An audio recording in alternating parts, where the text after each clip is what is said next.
Bueno, muy buenos días a todos. Los invito para que inclinemos el rostro y oremos.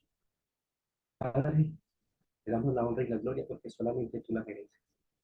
Gracias, Señor, porque estamos delante de ti, un grupo de tus hijos, Señor, hambrientos y sedientos, Señor, de tu palabra. Y pedimos de tu Espíritu Santo que sea bienvenido, Padre, en estos momentos. Y danos solamente un corazón receptivo para el mensaje que tú tienes en esta mañana. Porque todo esto nosotros te lo pedimos, te lo rogamos en Jesús. Amén. Amén. Bueno, hermanos, como les decía antes, el Señor quiere que nosotros llevemos estas grandes verdades para este tiempo, así como aquellos nuestros pioneros y reformadores predicaron estas grandes verdades. Entonces yo le puse como título los tres mensajes angelicales para el fin del tiempo. ¿Sabe? Estos mensajes tuvieron un cumplimiento en el pasado, un cumplimiento que lo experimentaron, lo vivieron. Pero ¿sabe la diferencia que hoy nosotros tenemos? Ellos tenían solamente los dos testigos, que era que el Antiguo y el Nuevo Testamento. Hoy por hoy nosotros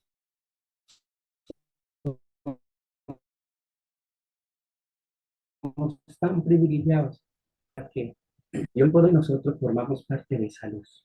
Todos conocemos y todos sabemos de que existe el espíritu de la profecía. Pero saben, hermanos, que si nosotros no estudiamos, no practicamos estas grandes verdades, todos los que estamos aquí somos responsables. Aquí en estos momentos no hay excusa. Ah, es que a mí no me dijeron, es que a mí no sé, nunca escuché, no. Todos sabemos de que hay una luz. El Señor dejó una luz desde 1844 para acá. Y en cuanto a los mensajes de los tres ángeles, hermanos, tuvieron su cumplimiento. El primero, todos conocemos, lo sabemos y lo conocemos, hermanos, de cómo esos hombres, Guillermo Miller, junto con otros hermanos, estudiaron, profundizaron que las escrituras y ellos dieron su cómputo y ellos decían de que el Señor iba a venir. Desde el año 1821 comenzaron a predicar estas grandes verdades. ¿Sí? Todos conocemos el evangelista eh, internacional que estuvo predicando. Ayer el hermano David hablaba de él y estuvo en muchas partes de Europa, en Asia, ¿sí? Llevando estas grandes verdades para anunciar de que Cristo iba a venir. Y ellos creían que en 1843 el Señor iba a venir acá a la tierra. Pero no, no fue así. En el primer mensaje del primer ángel, ellos tuvieron su chasco. Y el Señor los estaba preparando. ¿Para qué? Para el segundo. Pero fue un chasco que brutal. Pero fue un chasco que ellos vivieron, experimentaron. Pero dice primeros escritos que Dios mandó ángeles. Y historia de la redención dice que Dios mandó ángeles para sostenernos. Y los muchos que se habían unido en ese entonces, muchos lo hicieron solamente de qué, de nombre. Y cuando ellos fracasaron en el cómputo de que Cristo no vino en ese verano, ellos, los que solamente recibieron esa fe, no de corazón, sino de labios para afuera, fueron los que comenzaron a acusarlos. Y era necesario de que el Señor mandara otro segundo que ángel.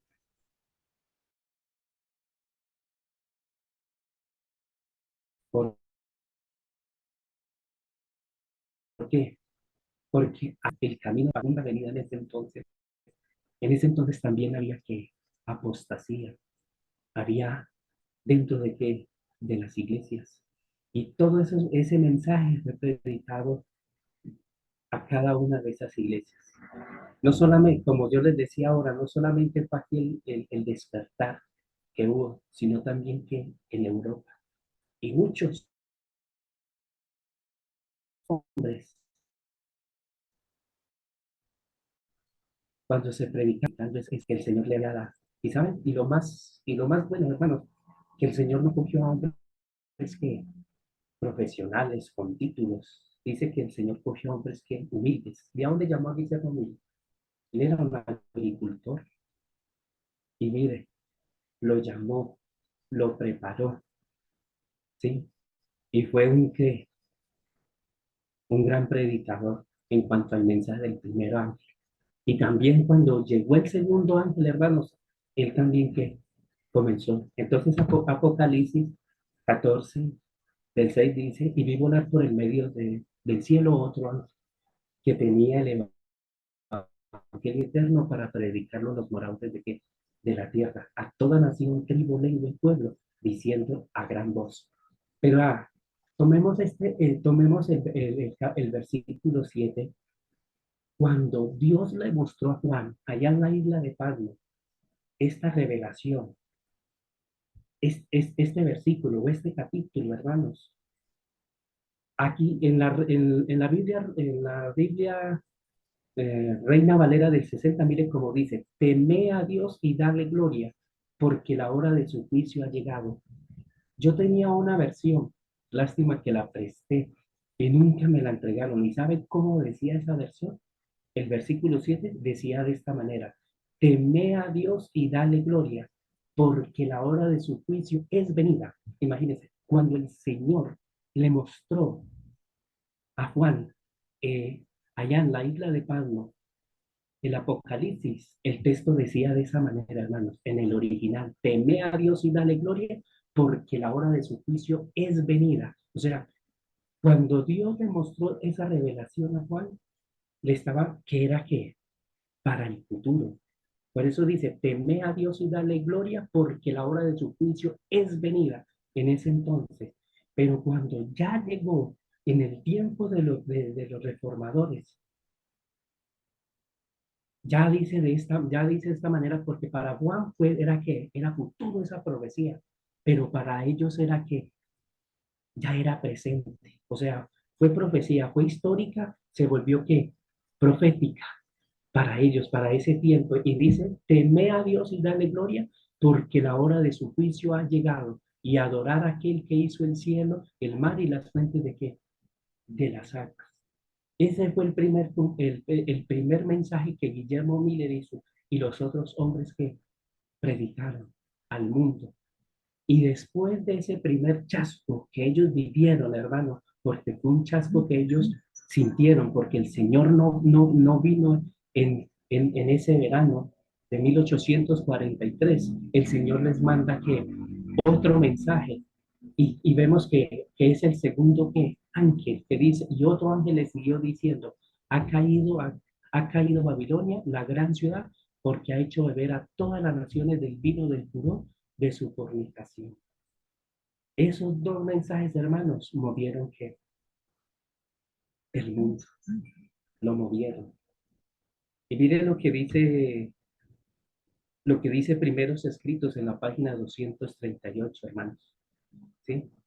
Miren lo que dice, era el clamor de medianoche que habían de dar poder al mensaje del segundo ángel. Fueron enviados ángeles del cielo para alentar a los desanimados y santos y prepararlos para la magna obra que les aguardaba. Los hombres de mayor talento no fueron los primeros en recibir este mensaje, sino que fueron enviados ángeles a los humildes y devotos y los constriñaron a pregonar el clamor. Aquí viene el esposo, salí a recibir. Aquellos quienes se confió esta proclamación se apresuraron y con el poder del Espíritu Santo publicaron el mensaje, despertaron a sus desalentados hermanos. Esta obra no fue fundada en la sabiduría, en erudición de los hombres, sino en el poder de Dios y sus santos que escucharon. el clamor no pudieron resistirle. Los primeros en escribir este mensaje fueron los más espirituales y los que en un principio habían dirigido la obra fueron los últimos en recibirlo y ayudar a que resonase más potente el pregón. Aquí viene que el esposo. Y sigue diciendo la historia de redención, dice, como una marea, el movimiento avanzó por todo el país. Y no solamente, y mire, y sigue diciendo, de ciudad en ciudad, de aldea en aldea, fue hasta los lugares más remotos de la nación. Hasta el expectante pueblo de Dios se despertó plenamente. El fanatismo desapareció ante esa proclamación como la helada matutina ante el sol naciente. Los creyentes una vez más verificaron que su convicción, su esperanza y su valor animaban que sus corazones. Y sigue diciendo, la obra estaba libre de los extremismos que siempre se manifestaban cuando la excitación humana no estaba bajo la influencia dominante de la palabra y del Espíritu de Dios. Se parecía a esos periodos de humillación y de vuelta al Señor que se manifestaban en el antiguo Israel. Después de los mensajes de reprobación de los siervos de Dios, tenían las características que han distinguido a la obra de Dios en todas las épocas. No había mucho éxtasis gozoso, pero sí mucho profundo examen de conciencia, confesión de pecado y abandono del mundo. La preparación para salir al encuentro del Señor era la grave preocupación de los espíritus agonizantes. Había oración perseverante y consagración a Dios sin reserva. Mire todo lo que produjo el clamor de medianoche. Imagínense, hermano, la historia dice que miles se convirtieron al Evangelio. Iglesias por completo se convertían. Y muchos de los que predicaron estos dos mensajes, hermanos, fueron expulsados de las iglesias, porque siempre ha existido la oposición. Y el conflicto de los siglos lo dice, patriarcas y profetas, Cristo en su santuario lo recalca. Siempre ha habido oposición. Hubieron hombres que se levantaron, ¿sí? A decir que lo que estaban predicando estos hombres, que no estaban cimentados en la palabra de Dios. Hermanos, la historia dice que hombres presos que estaban huyendo de la justicia, que eran prófugos, se retrataban, iban y se entregaban, hermanos, que porque el Señor iba a venir, que en 1844, hermanos. Dice que miles, hermanos, dice la historia, hermanos, que hubo un pastor, no me acuerdo el nombre, ¿sí? Y que venían carros, camionetas llenas de gente ¿para qué? Para hacer que bautizara. Y dice que él comenzó desde muy temprano de la mañana, como de las 6, y todo el día bautice gente, bautice, y terminaban y llegaban, hermanos, y llegaban. Y dice la historia que cuando ya al acercarse la tarde, cuando el pastor salió del agua, murió, porque el agua ya era que fría, hermanos. ¿Cómo era el fervor que había, hermanos? Las iglesias, las oraciones eran que fervientes. El camino, el Señor estaba, había preparado, hermanos. Pero el Señor permitió de que ese chasco existiera, era para preparar y predicarle al mundo, para que haya un despertar religioso. Y hubo ese cumplimiento, hermanos. Y muchos se convirtieron. Pero como les digo, muchos de nuestros hermanos fueron expulsados de las iglesias por predicar es esos dos mensajes, hermanos. Fueron expulsados, los trataron de fanáticos, de disidentes, de todo, hermanos. Y la historia vuelve y se repite, hermanos. Hoy por hoy nosotros somos los responsables de predicar estas grandes verdades que el Señor dejó. Es nuestra responsabilidad, es nuestro deber como pueblo de Dios, como hijos de Dios. Si somos los representantes de Dios, de Cristo en esta tierra, Él quiere que usted y yo prediquemos que estas grandes verdades, hermanos, ¿sí? Porque como fue historia en el pasado, es historia en el pasado, para nosotros, hoy por hoy tiene un cumplimiento profético y espiritual que en nuestras vidas, hermanos. Porque el juicio que empezó, y mire lo que dice Cristo en su santuario. Ellos, ellos esperaban de que Cristo que viniese que a la tierra el 22 de octubre de 1844. Y dice que desde muy temprano las iglesias comenzaron a llenarse, a esperar la aparición de Cristo. Llegó mediodía y estaban esperando. Llegaron y Cristo no vino a mediodía. Se llegaron a 2, 3, 4 de la tarde y el Señor no había venido, dice la historia. Y cuando llegaron las 6 de la tarde, el Señor que no había venido. Y siguieron esperando, orando. Y se llegó medianoche, hermanos, y el Señor que no vino. Y dice la historia que después de medianoche muchos comenzaron a salir y quedó un grupo que pequeño, porque el Señor no había venido. Y Guillermo Miller y los otros todos preocupados se decían que en qué habían fallado y todo eso. Pero la historia dice que ellos creían de que Cristo, y creían de que Cristo iba a venir a la tierra y que iba que era la purificación de la tierra. Y no, hermanos, no era la purificación de la tierra, que Dios no iba a dar que en su venida la terminación al pecado destruiría a los impíos, pero no fue así, hermanos. Y mire lo que dice Cristo en su santuario en la página 100. Dice, Cristo había venido no a la tierra. Entonces, hermanos, podemos, podemos, nos, podemos nosotros decir, hermanos, podemos nosotros decir, hermanos, que el mensaje del primer ángel que dice, teme a Dios y dale gloria, porque la hora de su juicio ha llegado, se señalaba el ministerio de que de Cristo en el lugar santísimo.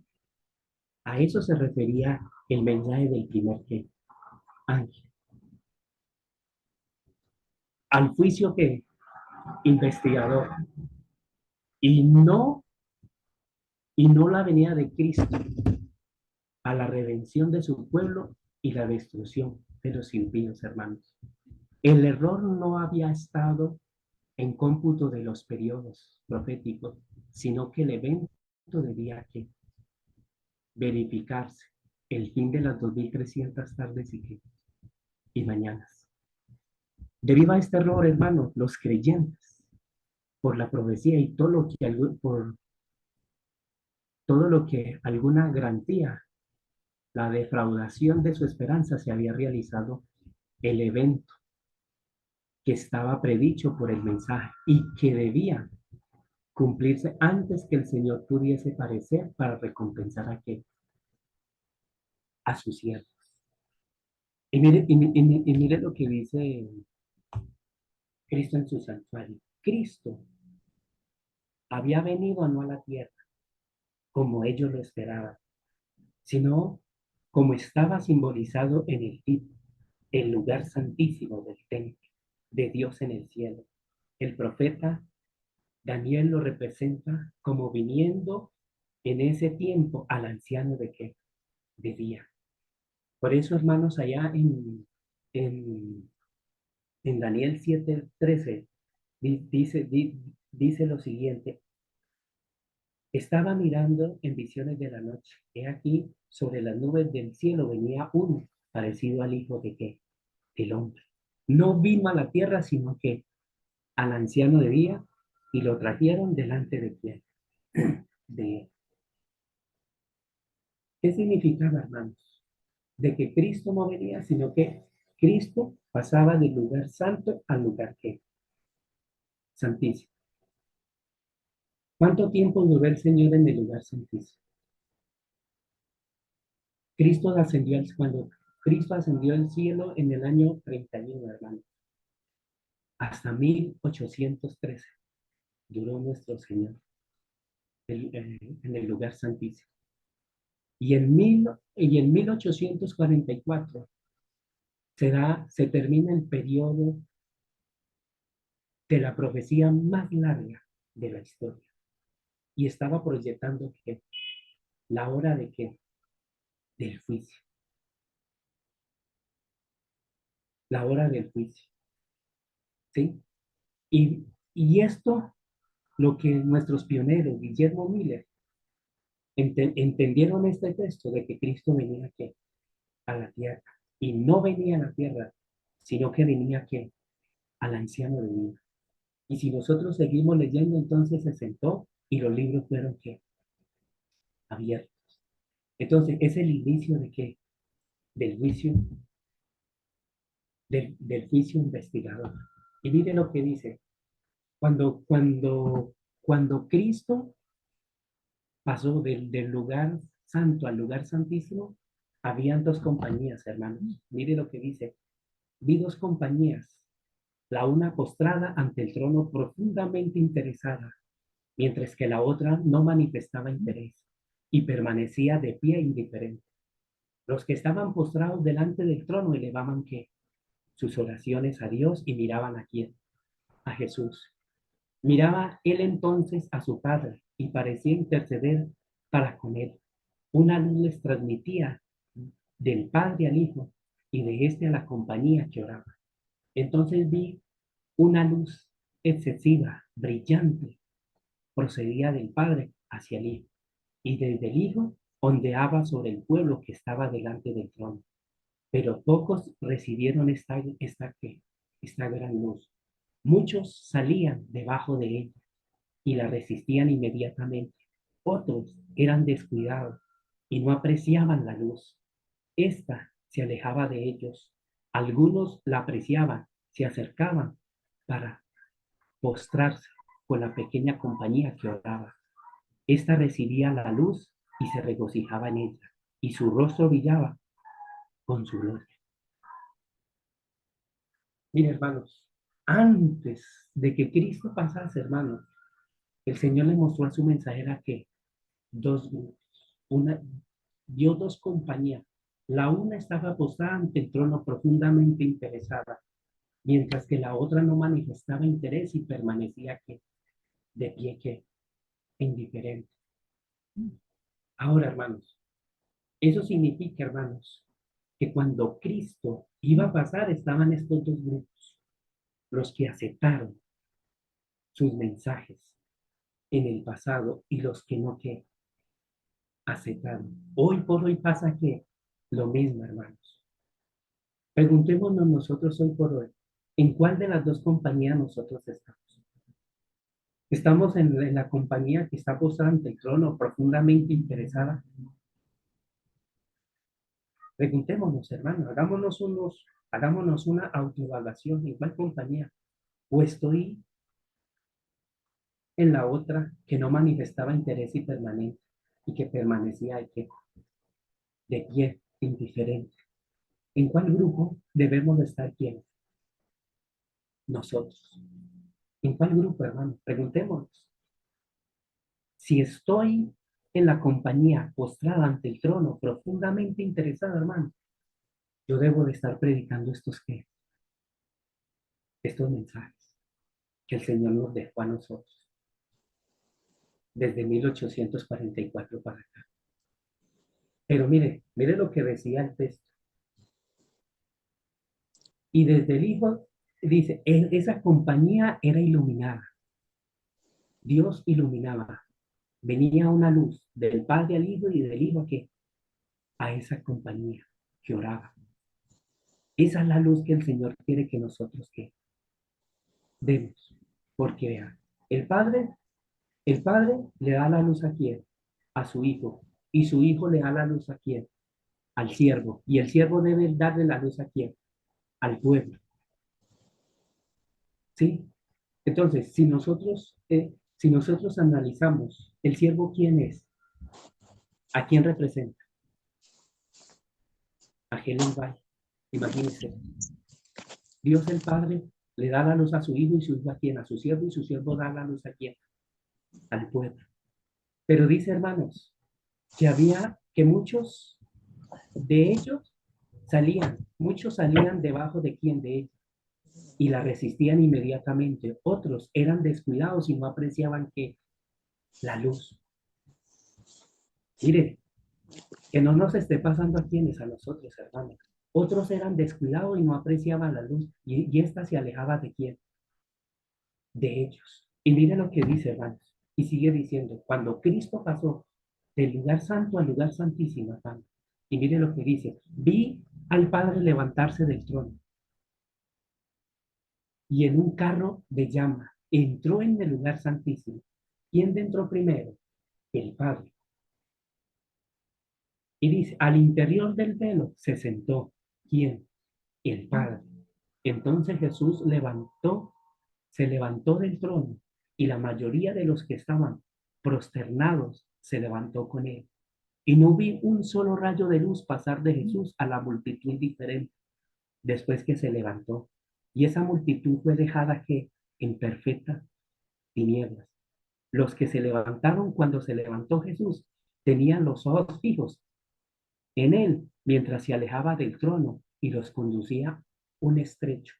Alzó entonces su brazo derecho y oímos su hermosa voz decir, aguardad aquí, voy a mi Padre para recibir el reino y mantener vuestras vestiduras inmaculadas, y dentro de poco volveré de las bodas y os recibiré a mí mismo.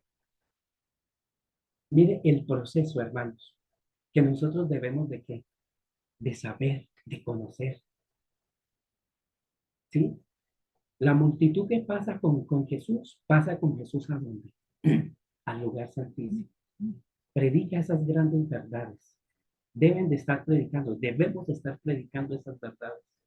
Y los que no pasaron con Jesús, esa compañía que estaba de pie indiferente, ¿a dónde quedaron?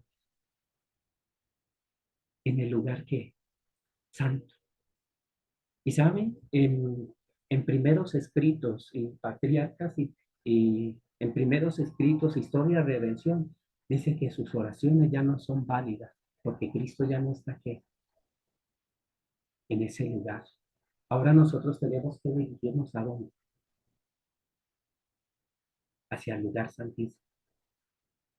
Allá debemos nosotros,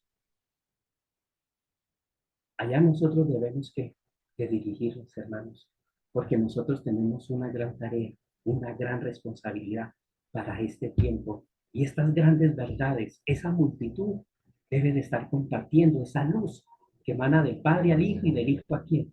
A nosotros, hermanos.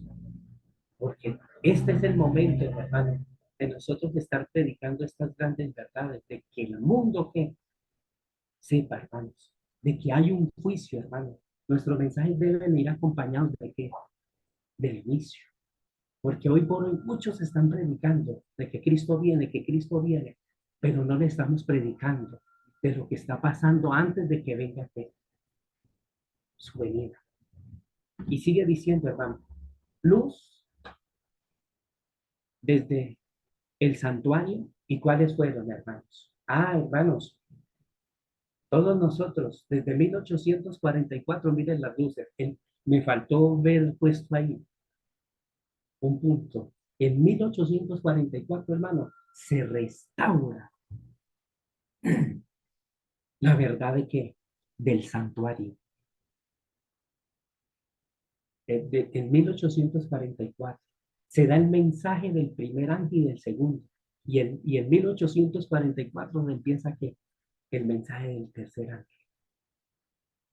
Como dice, el tercer ángel, no puede haber un tercero si no hay un segundo y un primero, hermano. Y todos nosotros tenemos que saber del primero y del segundo, ¿sí? En 1844, hermanos, se dio el mensaje de la reforma pro salud desde el lugar santísimo. Se dio el mensaje. Desde el lugar santísimo se dio el mensaje de la reforma educativa. Y, y desde el lugar santísimo se amplía el mensaje del tercer ángel con el mensaje de la justificación que por la fe. Todos sabemos, hermanos, que el mensaje de la reforma por salud es el brazo derecho del mensaje de los tres ángeles. Y no solamente, y también nosotros sabemos que el corazón del mensaje del tercer ángel es que la justificación que por la fe. Y desde el lugar santísimo, hermano, ya se amplían que todos los escritos de Elena G. De White. Y nosotros, como adventistas, debemos de tener claro que estos puntos, ¿sí? Desde el lugar santísimo se restaura que la verdad de que del santuario, porque había sido echada por qué, por tierra. Daniel lo predijo, que quitaría que el continuo que sacrificio. Y durante la Edad Media o durante los 1260 días, hermano, esa verdad fue que, pero, pero durante ese periodo, hermano, hubieron hombres que restauraron esas grandes verdades. ¿Sí? Durante el periodo desde el año 538 hasta 1798.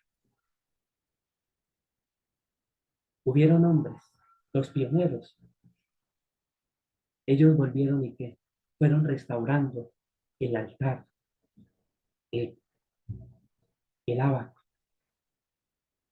la mesa de los panes, el altar de incienso, en su tiempo, cada uno, cada uno. Esos hombres en el pasado la restauraron. Y hoy nosotros tenemos el privilegio, hermano, de mirar en el conflicto de los hijos, hermano, que lo que yo les estoy diciendo ya lo encontramos. Esos hombres. Y hoy por hoy, desde el lugar santísimo, el Señor nos dejó estas grandes verdades a nosotros para poderla compartirla.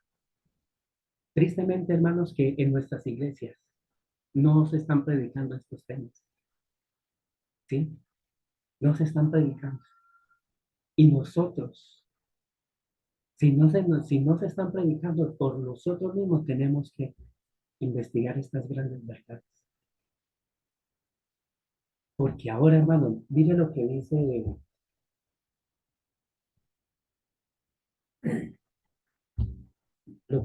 dice primeros escritos, ¿sí? El mensaje del primer ángel, el tercer ángel. Y mire lo que dice, hermano. Muchos de los que aceptan el tercer mensaje no habían tenido experiencia en los dos anteriores. ¿Sí? Y sigue diciendo, Satanás comprendió esto y fijó en ellos sus ojos malignos para vencerlos. Pero el tercer ángel dirige la atención de ellos hacia el lugar santísimo. Y los que habían tenido experiencia en los mensajes anteriores les indicaban el camino del santuario celestial. Muchos percibieron el perfecto eslabonamiento de verdades en el mensaje angélico, aceptándolos gozosamente uno tras otro. Siguieron al Señor por la fe al santuario celeste.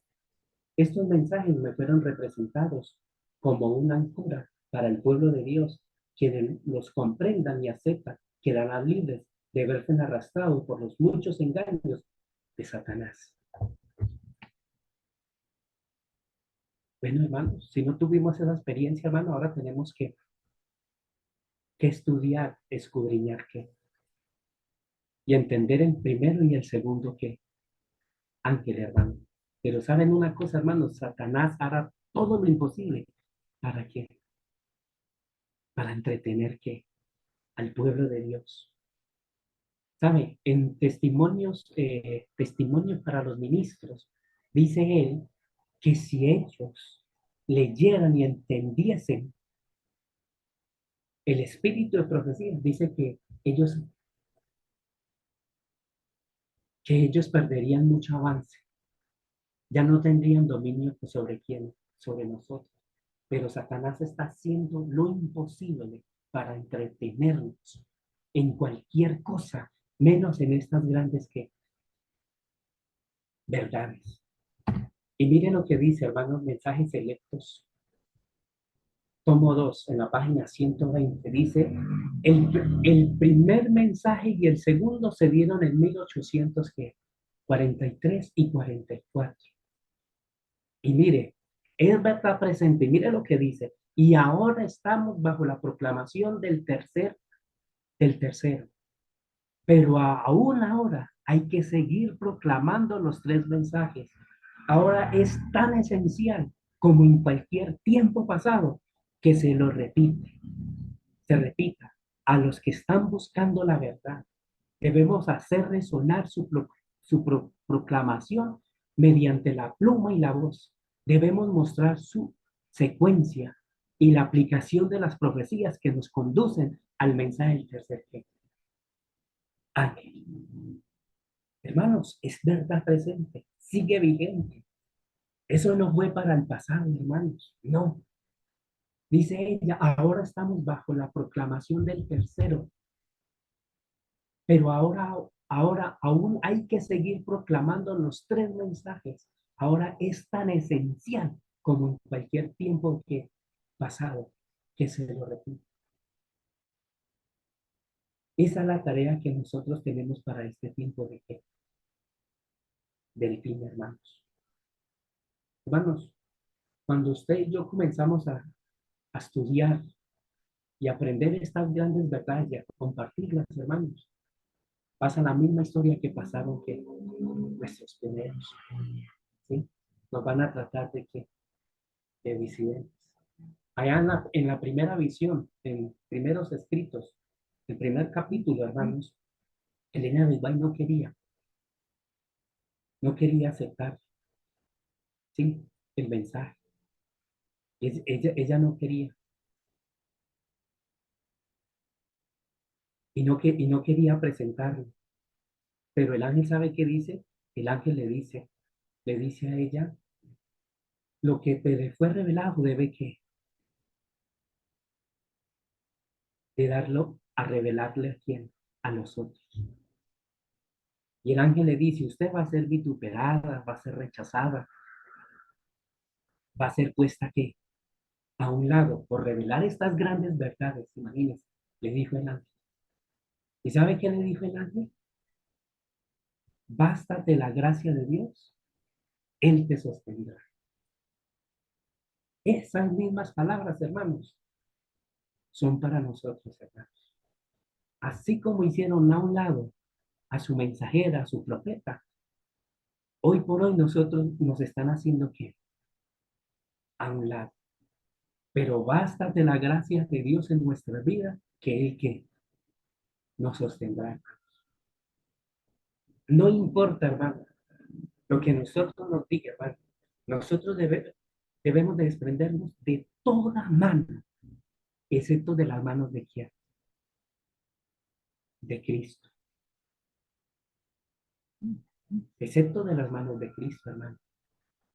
Y el Señor cuando dijo que al aceptarlo a Él no iba a ser una maravilla, nosotros íbamos a ver que perseguidos por predicar que esas grandes verdades que hoy por hoy nosotros conocemos, lo que fue el pueblo de Israel, la iglesia primitiva, hasta 1840, la iglesia primitiva tuvo que, antes de Cristo tuvieron que el Antiguo Testamento.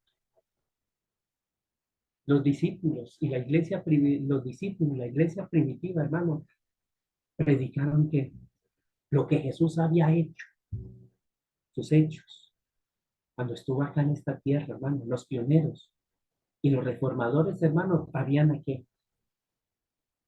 esas dos luces, hermanos. Hoy por hoy nosotros conocemos en Apocalipsis 11 los dos que testigos, que es el nuevo, que es el antiguo y que es el nuevo. Pero en 1844 el Señor nos dio una luz más, hermano. Y eso significaría, hermano, que nosotros tendríamos que no dos testigos, sino que tres testigos para este fin del tiempo, hermano. Y ninguno de todos, de alguno de esos tres testigos, tanto el antiguo como el nuevo y el tercer testigo, van que de la mano. Porque el mismo que inspiró las escrituras, que inspiró el Antiguo Testamento y el Nuevo Testamento, fue el mismo que inspiró que el espíritu de profecía. Es palabra de Dios. Y nosotros debemos de tenerlo claro, ¿verdad? Ahora nosotros tenemos más luz. Nosotros tenemos más de de lo que tuvieron los apóstoles, de lo que tuvieron los reformadores y los pioneros y los reformadores. Si Martín Lutero, Guillermo Miller y los otros hermanos se preocupaban por estudiar la palabra de Dios, hermanos, día y noche.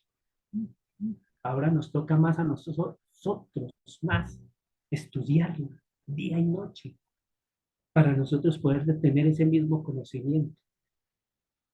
Y yo siempre les he dicho, si los pioneros, si Guillermo Miller y los otros que vivieron el pasado vivieran en este tiempo, hermano,